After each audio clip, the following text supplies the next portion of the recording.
Hey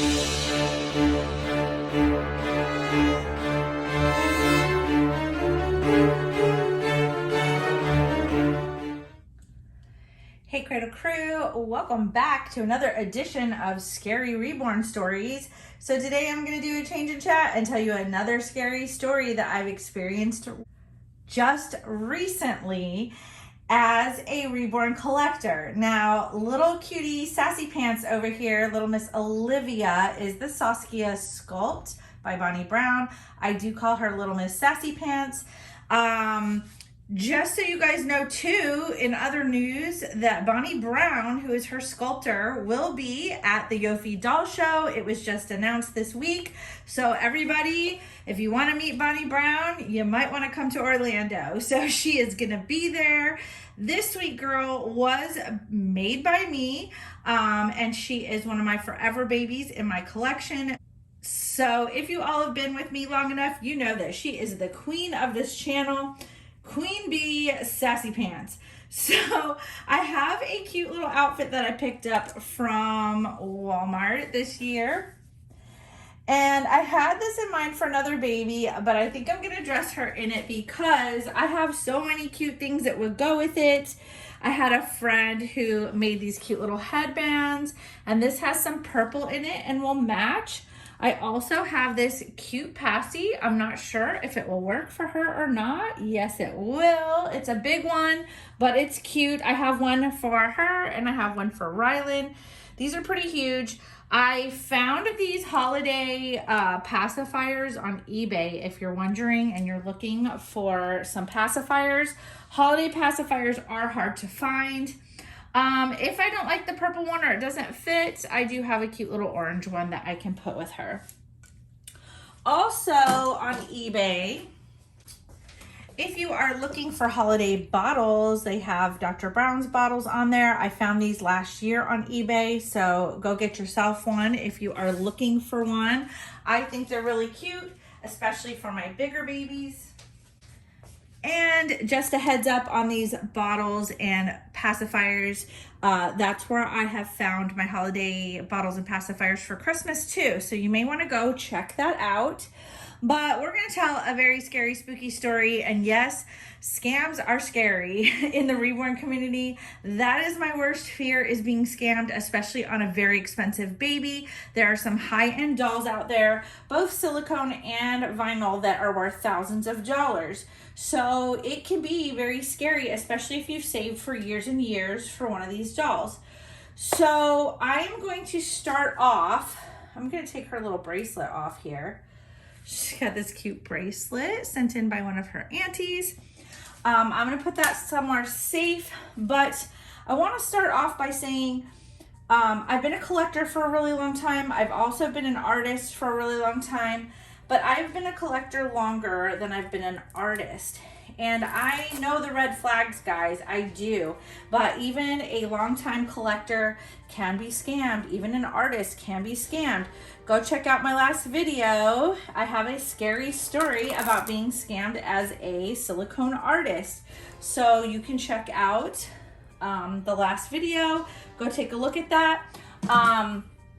Scary story, true stories. These have happened to me just recently. So I just want to say, I do like to collect. I still love to collect dolls from other artists, and I wasn't looking for a doll. I wasn't looking to buy. I hadn't saved to buy. I do know that I have a little bit of credit built up that I can, if I really see something I can't pass up. But this just happened to be one of those things where you're on Facebook, and I know better than to buy there, but I also know that I have found legit artists on Facebook. I'm on Facebook. All my friends are on Facebook. That was one of the very first places that we probably all started selling. So every once in a while, you might be on the internet and you might just come across one of those babies that you just can't pass up. Now, red flag number one for me should have been that I've never heard of this artist before, but we all come across new artists you know, sometimes they just slide past us and we're not actively looking, especially since I'm an artist and I tend to make my own babies like this little girl. So if I'm not buying from a friend of mine, or I'm not buying, or I'm not creating a doll for myself, you're not really looking for newer artists out there. And so every once in a while you come across somebody new, and that's what I chalked it up to. Red flag number 1. Red flag number 2 is I noticed that the listing was actually listed on one of my Reborn groups by somebody else. And she said, my friend is having trouble selling this doll. We can't figure out why. It was a beautiful silicone baby, full body silicone little girl. And she said she's having trouble. This is for a friend. Here's her link. I thought that was kind of odd, but I'm like, okay, she's having trouble selling the doll. Maybe her friend is a little more well known than her in the groups and is selling for her. I don't know. I've seen different circumstances where that has happened, but still a little bit odd. Maybe just a friend helping a friend out. I don't know. But I have seen where there's been really devastating circumstances and friends have helped other friends out. So I chalked it up to that again, ignored a second red flag. Then I get on there and I notice the price, and it's very affordable for such a beautiful doll. It is totally worth the price. I didn't have that. I knew how much I had available in funds to spend for a doll like that. So I decided to private message her. I didn't want to do it like right out in the open and throw her a price tag, you know, that I could afford. So I private messaged her. It's okay to do that. And I said, listen, this doll is really beautiful. I noticed you're having trouble selling her. I don't know why she's not selling, because you're asking an amazing price for her. There's nothing wrong with the price. I hope you can get that for her. But if you can't and you're desperate to sell and you ever drop your price down, this is what I have available. I'm totally willing to spend what you're asking, but this is exactly what I have available right now. So if this is something you're interested in, let me know.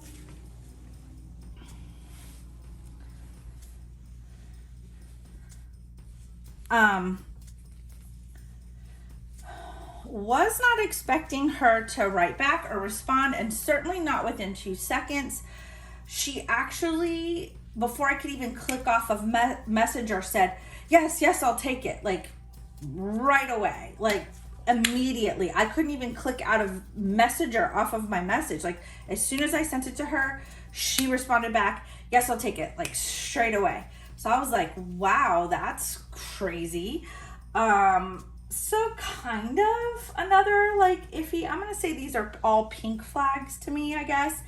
Not necessarily red flags, but I said, okay, go ahead and send me the invoice through PayPal, goods and services. And as soon as I mentioned that, now this is a big red flag, you guys, pay attention to this.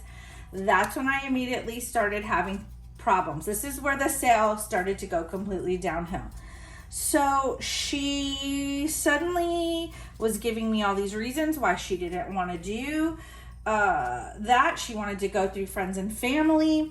And then, so I immediately started to feel very uncomfortable with the sale. Immediately, like my gut was telling me, no, screaming no, run away, run for the hills, get out of there, get out of this. Like, do not like follow through with this at all. Like I said, I had checked her site. She seemed very legit. She was an artist. She had all these other babies listed. And one of the things I look for is on their page, does the work match up? Do all their other babies look like their own work? Because if they look completely like, every artist has their own technique. They have their own style. You know, yeah, your babies will change from time to time, and especially if you've been doing it for a long time, over the years your work will change or get better. You'll notice improvement. But generally your babies still, you know, they have the same style. It looks like your work, in other words. You can't copy another artist's work. So if they look 100% completely different, then that's a red flag. But I wasn't getting that. My red flag was the friends and family thing. And I'm thinking, you know, most artists are not going to question. Like, she kind of started really questioning why I wanted to do goods and services. It was like I was suddenly the bad guy. And that's a red flag to me, because knowing all the scams that are out there, if you've been a long time artist, and she obviously was a good artist and had been around for a long time, why would you even question that? Like, why somebody would suddenly want to back out of a sale, or get nervous, at least be very nervous or cautious when you start to talk about especially a sale that size. Like, if it's a $250 doll, maybe, but when you're talking about thousands of dollars, no way, Jose, would you question that? And you should not question that. Like, that's a lot of money. We're talking like the cost of a car, guys. This is a high-end full body silicone doll. And she was beautiful, beautifully rooted, gorgeous, worth everything she was asking for and more. So I was just like, nope, this is not the sale for me. And I wanted to back out at that point. So not only that, but this is where it gets juicy, guys. Go get your tea. But she kept adding on charges. Like, I flat out gave her an offer of a specific number, said this is all I have. And then suddenly when I was starting to back out, she was like, okay, I can do that, but I'm going to have to charge you this much for my PayPal fees. Then she wanted money for shipping. Then she was like, I'm not going to include a box opening. And then it just became all these other things that she was adding on charges for. So basically at that point, when she kept adding on all the charges, it was adding up to the price that she was originally asking for the baby. Not even the sale price at that point, because she had put the baby apparently on sale when she couldn't sell it. So at this point, the sale just didn't make any sense with the extra fees. Guys, if you are a new artist, just try to tuck your fees in. Your taxes, your PayPal fees, your bank fees, whatever it is, tuck that into the cost of the doll. And just wrap it up all in one price. Like, this is the cost of the doll plus shipping, period. Leave it at that. Don't tack on extra fees to people on the end. And this person, if she started to realize the fees that she was going to start to incur by going through with this deal, she should have just apologized and said, hey, I didn't think about this, you know, all these extra things. It doesn't make any sense. Now we're back up to the original cost. She should have backed out of the sale. But instead, she continued to message me about all these different fees throughout the rest of the night. And I just said, okay, you know, I'll think about it.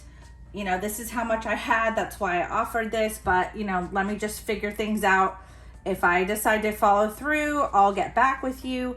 We'll go from there. But thank you so much for taking your time to talk to me, yada, yada. But then she just continued to message me and continued to message me and continued to message me. That was another red flag. Guys, if you're an artist, you don't chase your customers. You know, it was very late into the night. I let her know, hey, I'm going to go to bed. I'm going to sleep on this. I'll get back to you if I'm still interested. But she continued to chase me down via Messenger. And I was just not having it. So I gave it a couple of hours. And before I went to bed, I was just like, okay, I'm going to delete this conversation and move on. This little headband is so cute. I'm going to have to keep this in. I believe this was handmade by my friend Ada. Super cute. I'll hold on to this. If I feel like it's indenting her hair too much, I'll let her wear this one later. But this is so cute and it matches with her passy. So to make matters worse, guys, this gets better. She went under a different name, you guys, and messaged me the next day under a different name and continued to hound me, more red flags, and then asked me why. I was like ignoring her messages, that I was, you know, backing out of the sale, and I wanted to scream, like, because of all the red flags, you're scaring the crap out of me.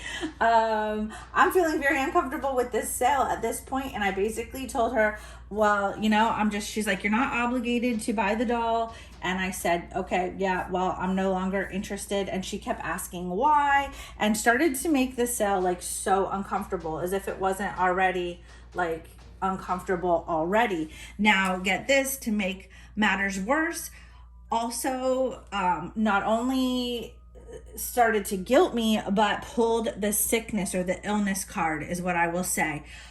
Basically told me how she was deathly ill, had no insurance, and basically all the sales for her dolls go towards her treatment. Guys, even if this is true, as an artist, no artist should ever guilt you into a sale or make you feel bad for backing out of a sale. They certainly shouldn't psycho stalk you and hunt you down and go under different usernames on social media in order to get a hold of you. If a customer walks away from a sale, they walk away. You just don't get that sale.